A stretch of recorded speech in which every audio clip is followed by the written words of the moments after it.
everybody. Joe Siv here with my co-host, Anaya Bogue. Rad Parenting. Hope you are all well. Thank you so much for all of the emails. We got quite a few.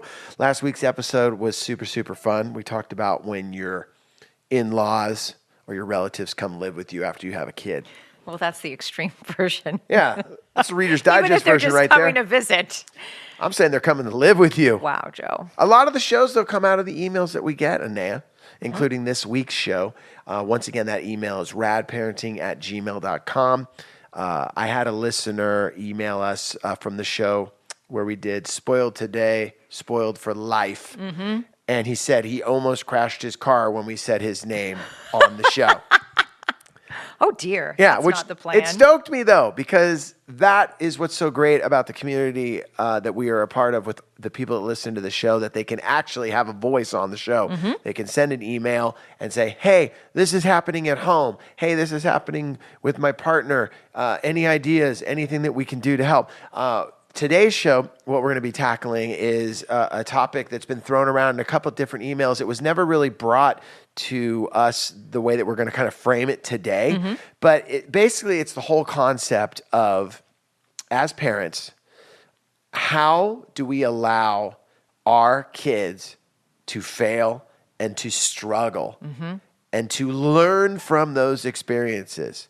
I am fully guilty of stepping in areas that my parents wouldn't have stepped in or gotten involved in when I was growing up. Such as, Joe? I would say such as my kids, I would say this, the amount of work I ask for them to do around the house is very limited to the amount of work I did. Compared to, as a kid. Mm-hmm. Now, see, I'm doing it already because my daughter goes to this college prep school and my son's involved with all these activities after school. So how can I ask and expect them to do A, B, and C, where when I lay there at 4 a.m. in the middle of the night, I'm like, what kind of people am I raising? Is the work ethic going to be there? Mm-hmm. If my wife was on the show, she would say, yes, Joe, it's there. My daughter runs a summer camp for kids during the summer for a couple weeks. My son's involved with a lot of outside activities. But see, even when I'm describing it right now, I'm like, I don't know. I still think there needs to be maybe more work being done. Right. So the framework of today's show and what you wanted to talk about, because I know that you're on the front lines with a lot of different parents. Mm-hmm. So I wanted to ask you, Anaya Bogue, who's out there dealing with parents, going into their homes, speaking at these events. Are other parents facing the same hurdle or the same, I'd say, question that I'm asking myself? What the benefit, is there a benefit? And I know the answer, from letting our kids struggle and fail. Yes, absolutely. And it is extremely common. I would say that the most sort of overt examples that I have seen is really affluent families whose homes I've been in working with their children. And I know the history of the parents. I know that in many cases they came from families who had very little. And out of that, they, through the struggle, whether it was watching their parents or, everybody had to pull together because we didn't have a lot, they didn't have a lot. And their own struggle awakened in them, a whatever you want to call it, a work ethic, a determination that their life was going to be better, and yet they have kids that they're doing everything for. And this is different than, there's certainly the element that we've talked about in the past shows about like actually spoiling, like giving your kids everything. What we're talking about today is actually when you consistently see parents or when you as a parent are trying to figure out what is that line, because it's our natural inclination to want to keep our kids safe, to want to make sure that, they're not falling down in a way that it's really, really hard to get up, that we're there supporting them in the way that we think we would have liked to have been supported. So there's that, but then there's what I have seen in families is you're doing so much. You're limiting your child's opportunity, and I am saying opportunity very deliberately, to fail. And it is actually hindering their development, because the fact is, as human beings, struggle is a key ingredient to really important and profound growth into a whole, successful, high-functioning human being. And I can get my head around that whole concept, because the way I look at it is that when you hear no, when you don't succeed, when you strike out, that feeling that you have that's in your heart, in your gut, and you're like, oh man, so-and-so got class president. I didn't. I went up, bases loaded, struck out. That just over your whole body, that you go and you sit down and then you pull yourself back up and you go back out. Why right now, with the parenting that we're a part of, why do you think as parents we're right there to, and I know I'm throwing out maybe the wrong word, but to coddle and to make an excuse and to maybe even say, oh, I know this didn't go well, so I bought you this, or you didn't get you didn't win this, so we'll give you this. I just don't want you to be sad. I don't want you to be sad. I don't want you to be down in the dumps.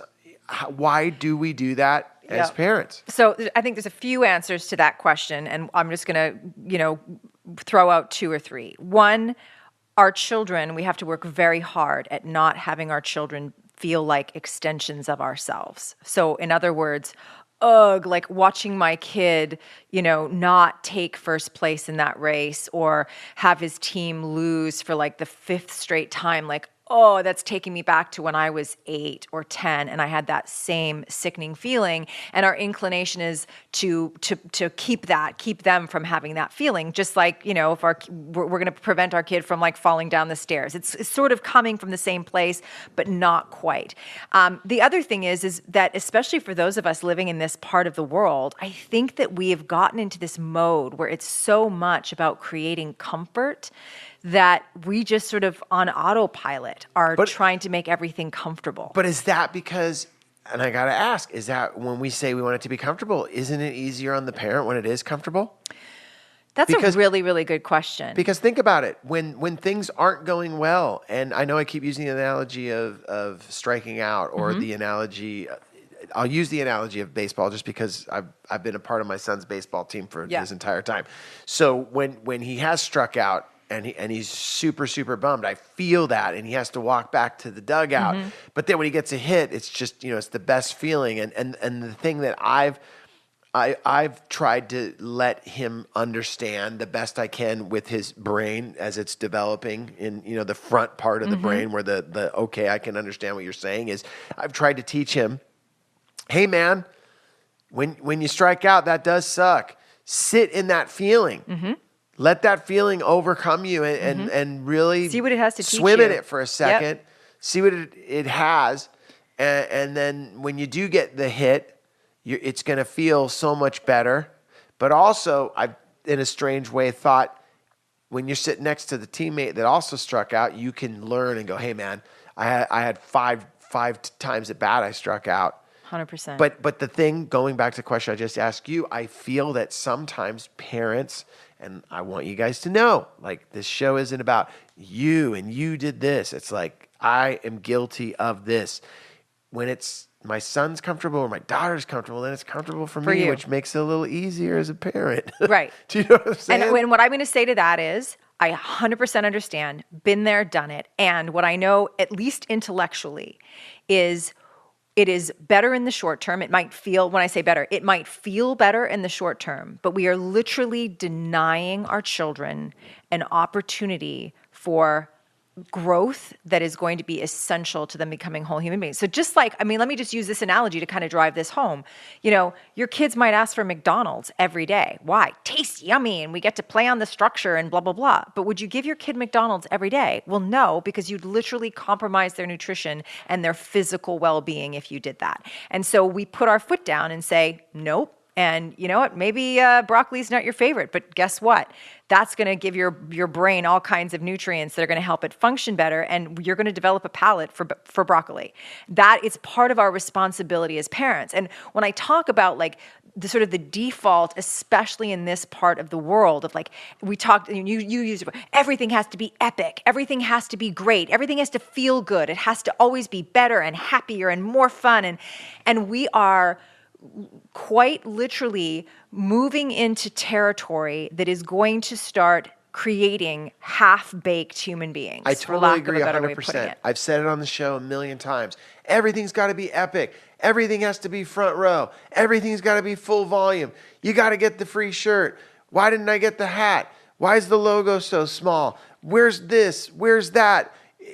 Going back to when you go to a birthday party and then you're like, hey, here's your present. And I remember the first time when I left, the gift present for us. I was like, what? And then these gift bags just kept getting bigger and bigger and bigger. And I felt like pretty soon you're like, is there really an iPhone in this thing as we're leaving? It's right. like, yeah. It was crazy. So this mentality that we're living in society right now where everything has to be epic.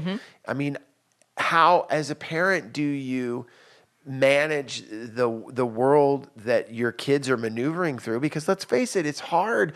You want to make the right decisions, but we're also trying to pay the bills and we're also working all day. And sometimes, I get burned out. And it's just easier to just be like, oh, yeah, okay. Yeah, whatever. Okay. I Yeah. want you to be stoked. Right. Okay. So first of all, that's the reality. What the thing you just described, we are not going to get it right 100% of the time. And there are going to have to be those days, those moments or whatever, where we go, okay, I'm going to let this go this time because I haven't got it in me and I'm not going to do a good job or I'm going to lose it if I try. Right. So I think a general rule of thumb, just like nutrition or exercise or whatever, is what we do 80% of the time is what is ultimately we're going to see reflected in our children. So we're not perfect as parents. We are going to make mistakes. There's sometimes we have to choose to drop the ball because we just haven't got the stamina to push through. But what we do 8 times out of 10 is what's most important. So I think first and foremost, we need, and this is, you've heard me say this so many times, it starts with us. We have to look at our own programming and our own inclination to be like, I don't want this to be painful. I just want it to feel good, right? Like whether that's you're struggling in a relationship, you're struggling in a job, you're, whatever. And I'm also going to say, as I always do, that doesn't mean that I'm an advocate for like, just, push through, stick it out 100% of the time. There are situations, jobs, relationships, etc., where, it's time to call it quits because now we're moving into really unhealthy territory. But somewhere in the middle is the sweet spot. And when you look at some of the most successful, and when I say successful, I want to make sure that everybody understands this because we tend to just be like, high profile success, but when you look at some people who are doing something in the world that they truly love, that they're coming to their day-to-day, showing up as sort of the best version of themselves. Oprah Winfrey, J.K. Rowling is a great example. These people faced profound and repeated failure that I believe was directly responsible for building within them internal muscles, if you will, that enabled them to achieve the extraordinary. And the more that we, first as individuals who happen to be parents, so that we pass that, the thing on to our children, the more that we deny discomfort, pain, the disappointment of failure, the shame, the embarrassment, the more that we are uncomfortable with that ourselves as individuals, the more inclined we're going to be to try to shelter our kids from it. And it's really kind of an odd, I started with the example I did because it was such an obvious, I kept thinking, how can these parents not see that there is a direct correlation between their struggle in the past and this extraordinary success that they've achieved today, and the fact that they are, instead of mimicking that same thing for their children so that they set their children up for the same sort of extraordinary accomplishments in the world, they're actually debilitating them. And I use that word very deliberately because I have worked with families who have lots of money and lots of degrees and accomplishments by any standard, who are raising kids who are addicted to drugs and alcohol, who can't get through high school, who are struggling just in their day-to-day, who are suffering with depression and anxiety and so on and so forth. And I would tie it directly to this kid does not know how to function if everything is not, over the top, epic, happy, joyful, everything is awesome, blah, blah, blah. And how can doing that meet what I say is always the primary goal of parenting, which is helping to develop human beings who are whole and capable of functioning to their highest potential out in the world. Yeah, because what you're saying is that it's easy to sit in the sun all day, but how much fun can you have when it's raining? Exactly. That's always been my philosophy. Exactly. I mean, since I was a little kid, even with my whole work ethic was given to me, I would say straight up from my parents, and they're like the people, that really incentivized me to work hard for anything that I was ever going to achieve or get anything in my life. I know that I see it firsthand, and I want to go back, and we will in a second, but I guess the first question I have for you is this, and I'll just go right to it. So let's say there's a parent listening right now to the show that's like, yeah, that child that you just described, barely making it through high school, maybe some substance abuse, they can't, they're 14 years old. It seems like they can't do anything without my help, the ship has sailed, and that's who they are. What do you tell those parents that they can do so that their teenager cannot have these problems when they're 21, 22 years old? Can you teach a work ethic and have them understand that late in the game? I believe so. I mean, I just wouldn't do what I do if I believed that we are not static beings. We are in a perpetual state of growth, sometimes in spite of ourselves. And so I think that until their final breath, or until our final breath as a parent, there's always possibility. There's much more possibility and potential when they're still under our roofs and we're still calling the shots. So dive in quickly if your kid's like 16, because you've only got a couple years. That being said, I think that you first and foremost, always, as I've said again in this episode, you first look at yourself and your own programming. And where is that? Am I afraid of my kid failing? Why does that feel so uncomfortable to me? How can I reframe failure as a teachable opportunity, a opportunity for growth, not something to be avoided at all costs? And I will fully admit that I have this struggle daily with myself and therefore by extension as a parent.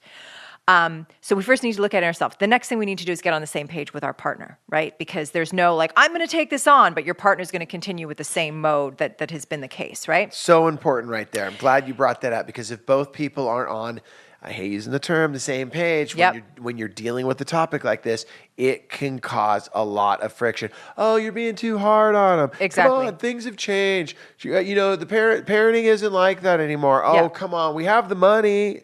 Let's make it epic. Mm-hmm. Let's go. Yep. And so that's the second thing, is getting on the same page. And that in itself could take, weeks, months, maybe some therapy, whatever you need to do. But really, it's so essential. And I think if you as an individual really understand the benefit of failure, when you get to that place and that reframe yourself, your commitment to going the extra mile to help get your partner on board will be easier. So now you're both on the same page. So now you're both on the same page. So then you need to sit down and you need to figure out, okay, so now how are we going to put this into practice? And I am a big believer in you start small. You start with baby steps, just like when you're trying to get your kid to try something new, say a new food. You're not going to give them a whole big plate of it and start shoveling big spoonfuls into their mouth, because they're going to spit it out. It has to be, I would say, the greatest chance for success is to watch for opportunities, and probably if you've seen something repeatedly happen. So let's just say, for me, my mother threatened to take me out of baseball at the end of almost every game, because I hated losing. And what I really would get frustrated with is I was, for whatever reason, I was always the one that was out there giving it 110%. I'd be so furious with my teammates who were maybe just out there to have a good time and could care less if they won or not. And my mom would just threaten she'd be like, I'm going to take you out, like one more time, and I'm going to take you out. Like, this is not fun. You're a nightmare, whatever she was saying. So I think we need to look for the things that we've already seen repeatedly happen with our kids, because it'll give us a little bit more time to prepare. Okay, chances are his or her soccer team has lost the last 3 out of 5 games. They're going to lose another one in the next couple weeks. I see a game coming up against a really tough team. Perfect opportunity, because that way you can prep for it and be like, okay, so when my kid is crying in the car on the way home because they lost again, in spite of the fact that he or she gave it their all, what's the conversation going to be? How am I going to frame this? And how can I really get it clear for myself so that my delivery is not going to be muddled and can really help them through understanding as a child, who have, the good news is, brains that are much more malleable and are going to soak it up in a different way than we are as adults, how I'm going to help him or her to really see the benefits of failure. What are they going to gain from this that they wouldn't have otherwise gained? Because the fact is, when we succeed, we pat ourselves on the back, or we receive the pats of our teammates or our parents or whatever, and then we move on to the next thing. It's when we fail that we're stopped in our tracks and we're forced to contemplate, like, first of all, as you said, wow, this does not feel good. Yeah. I don't like this feeling in my body. And all I want to do is go on to the next thing so I don't have to feel it. Well, you know what? The first thing is sit with it. Great advice that you've given your child. Like, just sit with it. And I think that there's something to be said for literally saying, ask that feeling what it has to teach you. What does it have to offer you? And it could be things like, well, it's making me feel like I really hate soccer and I don't want to do this anymore. But you know what? I know you love soccer. So if you could instead reframe it and say, well, you know what? When I win a game, I kind of go and celebrate, and then I don't think about it very much. But when I missed that goal, I was moving that ball down the field, and my team was cheering me on, and then I blew it. What might you be able to learn to do better? Just with that thing. Let's go out in the backyard and practice just kicking on the net. And you know what? That will become the thing that makes you the best kicker on the team. Whereas if you just got the goal, no problem, 3 out of 5 times, you just kind of be like, oh yeah, I'm good at that. I don't need to be any better. This might be the thing that propels you to greatness. Do you ever feel that you do not have enough time in the day to do what you're supposed to get done? You're going to work, you're maybe trying to hit the gym, but you forgot that, I got to pick so-and-so up from daycare. I got to get my dad over to his doctor's appointment. I wanted to pick up the house before I left. Wow, check it out. How am I going to get everything done? Well, I'm going to tell you right now. Go to care.com. Care.com. Care.com is the world's largest digital marketplace for finding and managing family care. That is right. Family care needs can be unpredictable. You got sick kids. You need someone to stay home. Man, both parents are out there trying to make a living. Your kids get sick. Who's going to stay home? Who's going to miss out on that cash? Now you go to care.com and they'll have someone for you that can look after your kids. Don't stress your life away. Seriously, most working parents worry about their kids every minute of the day. You're more at ease and more focused when you know your kids or your parents or even your pets are well cared for. Best part is this, care.com provides access to a variety of background check options you can purchase to help make sure that you're making the best hiring decision. That's my favorite part right there. They're letting you know there's a million different things for you to check out on the background check options so you know who's going to be there with your kids or with your parents or with your pet taking care of the situation. Care.com. Check it out now. If you go to care.com right now, you ready for this? To save 30% off care.com premium membership, visit care.com/rad parenting when you subscribe, and you're going to get 30% off. Like I said, the world's moving a million miles an hour. You just want to take care of your kids and all the responsibilities. Let care.com help. The thing that I feel that we're avoiding too by making everything epic, by always not using these moments of failure as a teachable moment, is that we're really setting up, right now it's the soccer game. What is it when you get let go from your gig? What is it when you don't get the raise? How are you going to react when even someone that you're in love with isn't in love with you? That's right. How are you going to react when the marriage that was working isn't working? Yep. How are you going to react when the guy or person that you went to school with you run into and everything's great in their life? Yep. They got the job, they got the marriage, not that marriage is the thing that everyone's striving for. I don't know if that's going to be something that's going to be important to a kid, but as you get older, just real life things that happen that aren't great. And the way you drive that home, Joe, I'm so happy you brought that up, because if you were just to give hypotheticals, like, one day when you blah, blah, blah, please remember as parents that the part of our children's brain that actually allows them to be connected to like 5 steps ahead is not fully formed until they're about their mid-20s, maybe 23. Yeah, 23. So those sort of like hypotheticals, like, one day when you like lose your job, you're going to benefit from knowing what it feels like to fail. That's just going to go right over their head.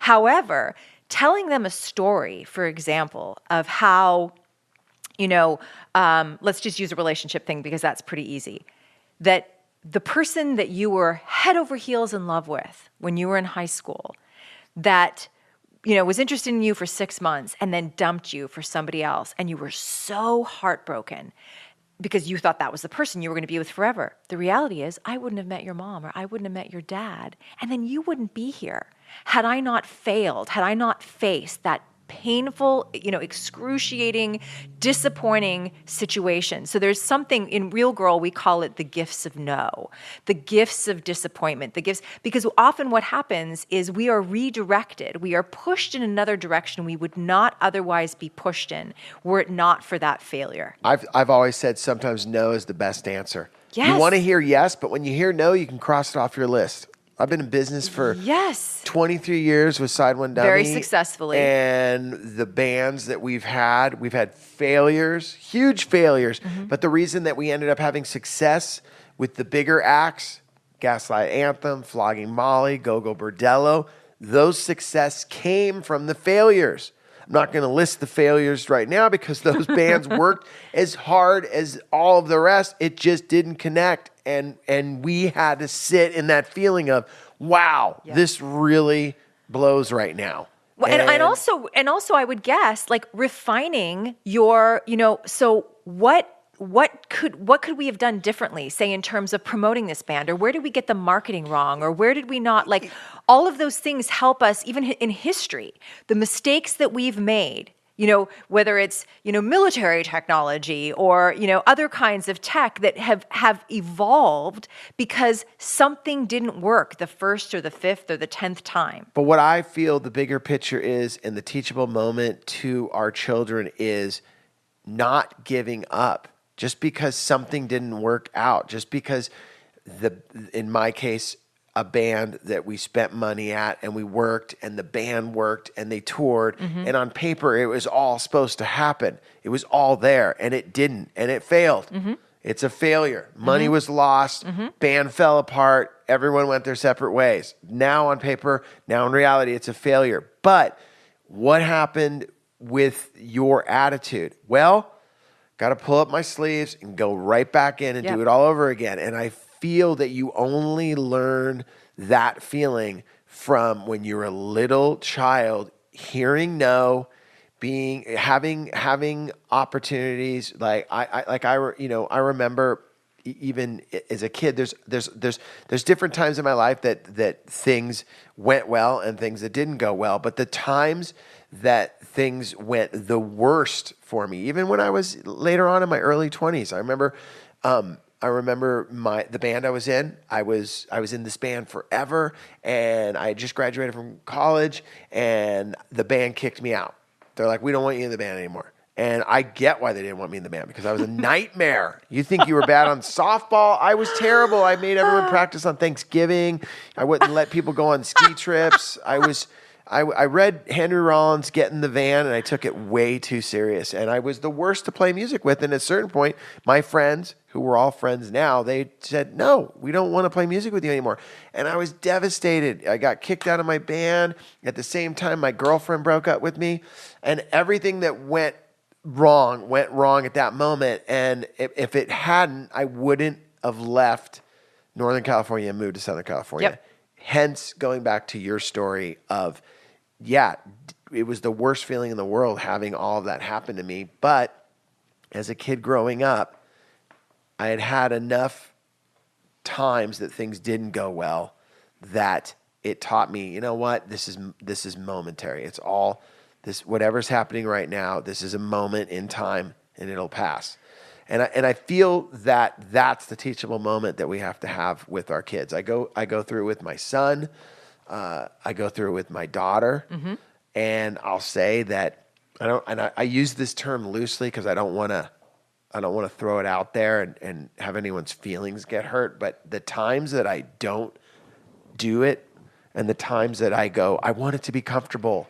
Yep. I want everything to be happy. If I'm totally honest with myself, it's just me being a lazy parent instead of taking it and making a teachable moment.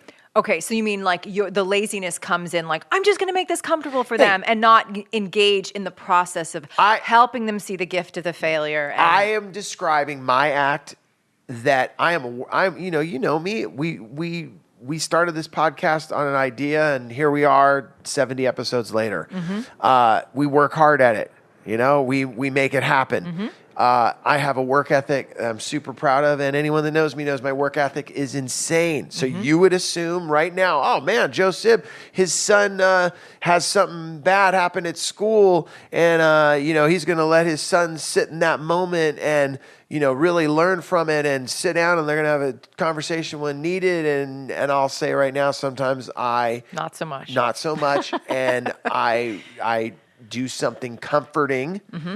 And the only way I describe it when I look back on it is I feel that is just being a lazy parent, where you would say, what are you talking about? You're not being lazy. You're being proactive. You went in and talked to the teacher and said, why isn't he doing this? And why did you do that? Mm-hmm. Well, no, you're not. Let him sit in the moment that, what you wanted to do, you're not going to do because you acted like a jerk and they punished you. Right. So, and that's deal with it. So a couple things. One, let me speak to that's the term I have coined for my actions. Being sometimes. A lazy parent, to like just swoop in and try to fix it instead of allowing them to learn or to get and I know the that you're gifts. saying, well, you're describing an action, so how could you be lazy? I just feel that you're not seeing the opportunity, because you know why? The opportunity of the sadness and the frown, and you know what? Maybe this next 24 hours is going to suck. I'm trying to avoid it. Right. So you're doing the same thing. As a parent, when we do that, we're doing the exact same thing. We are avoiding our own discomfort of seeing our kid in discomfort. Why do we do that? Well, I think because... Is it because it's our kid? Well, that's part of it. And part of it is just we don't have anything. There's very little in our society currently that teaches and celebrates the benefits of pain, the benefits of discomfort, the benefits of failure. And we've just become such a society of like comfort and superficiality, and it's let's just put all our focus on the winner and like not do anything with the loser, like not necessarily talk about what, to me it's like, and my husband has this saying always, he's like, to play is to win. Like showing up and doing your best, as much as we kind of like poo-poo that as like, oh yeah, that's just, you just say that to make your kid feel better. No, it's actually a thing, is what I'm here to say, is that teaching our kids that showing up and doing your personal best, and we always know when we've given it our best, and the people that are closest to us can see when we've given it our best, that is winning. Not focusing on just the team that got 5 points instead of 4. Well, then that might be the whole reason, because while you're saying that to me, I just keep thinking of Instagram, Facebook, Twitter. Everything's which has rad. heightened it. Everything's awesome. Yes. There should be a site where it should just be called itsokay.com. It's okay. How was your day today? I came in third. You can only post things. That you. How'd your marriage go? Not so well. Well, how's everything? But that is so brilliant. Work? There was this article floating around in the last year or so, and I believe it was a father, and he talked about the fact that every day, and for those of you out here who know this, and I'm getting it slightly wrong, my apologies, but the gist of it was that every night at dinner, The question was, what's one mistake that you made today? You've mentioned this on the show before. Right? What's one mistake that you made? And what a potent, teachable moment. Because that action is so loaded with information, because it's not only encouraging your kids to take risks and make mistakes, it's also giving them, not just giving them permission, it's encouraging them. It is making the act of trying and failing something that is not only really good, but something that we're saying as parents, we want you to do that. Because in fact, if you're not making mistakes, you're not putting your best self forward. You're not stretching yourself. You're not really showing up as your best self, even if that means sometimes you're going to fall on your face. Throwing that out there right there, I think really ties up everything that we're talking about, is allowing our kids to know that making a mistake is actually help for the future. Yeah, and it allows you to grow. And the best way, as always, to teach our children is through modeling. So to your point, Joe, what I can tell you as the parent of a almost 21-year-old and an 8-year-old, right, which gives me this perspective of I can see, a little further ahead at how my parenting is manifesting. My oldest daughter, although sometimes it drives me out of my mind how self-focused she can be, particularly in our home. She is extraordinary when she's out interacting with every other human being on the planet, but she has seen in me and in my husband a ridiculous work ethic, and I see it in her. Her work ethic puts many adults that I know to shame. And what that tells me is that more than anything I've ever said, she has watched and she has seen. And I think that we have to remember, which again takes me back to my first point, if we get it right ourselves to the point that we can actually embody or model those behaviors that we want our kids to pick up on, then even on those days we're like, oh my God, I'm totally screwing this up. And, he or she is just going to be some loser on the corner collecting coins from passersby. Chances are, what they have seen you do most of the time in your own life as you walk your own path, that is what is going to influence them more than anything that you say or do. What you say or do and capturing those teachable moments and having dialogue around it is going to be the icing on the cake to really drive it home. But let's get it right ourselves first, and that's going to do more than anything. The biggest take I got from this episode, Anea, was what you said a little while back, that anytime this is possible to start. For the people listening to the show right now, you've got the little ones, the 5 to 6 year olds. You're like, all right, cool, game on. For the people that got the teenagers like me, that 12 to 13 range, you're like, all right, I'm still in the game. And even for the ones that have those 16-year-olds that are at home, and you're like, wow, they're going to be splitting in about 2 years. We hope. But or we don't. What we do hope, though, is that we can start today with letting them do things for themselves. Let them earn it. Let them have the struggle. Let them feel the struggle. Let them fail.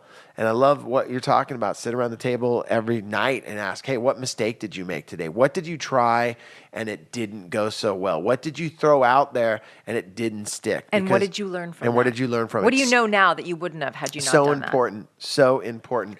Great episode. I want to thank everyone once again for taking the time to listen to Rad Parenting. You can always email us all of your comments, any ideas for future shows, radparenting@gmail.com. Please don't hesitate also to send us a text, the word parenting, to 313131. We're building quite a huge group of people there, and you get access to all the episodes right away. I just basically text it to your phone. So while you're going to work or you're coming home, you're in the car, you're on the workout, you just plug in, boom, you listen to our talking to right there, and there's no hassle. Also, I want to ask you guys, if you can, it would mean a lot. Write a review of this podcast on iTunes. And if you do that and you take a little photo of it and you send it to me, I will send you a copy of Anea's book, 9 Ways That We're Screwing Up Our Girls and How We Can Stop. So just do that. Send me the photo of the review, and then we will send you the book, and everyone's happy, and we keep doing the show, and it's awesome. Anea, thank you so much for today. My pleasure. My name is Joe Sib and Anea Bogue, and we are out of here late.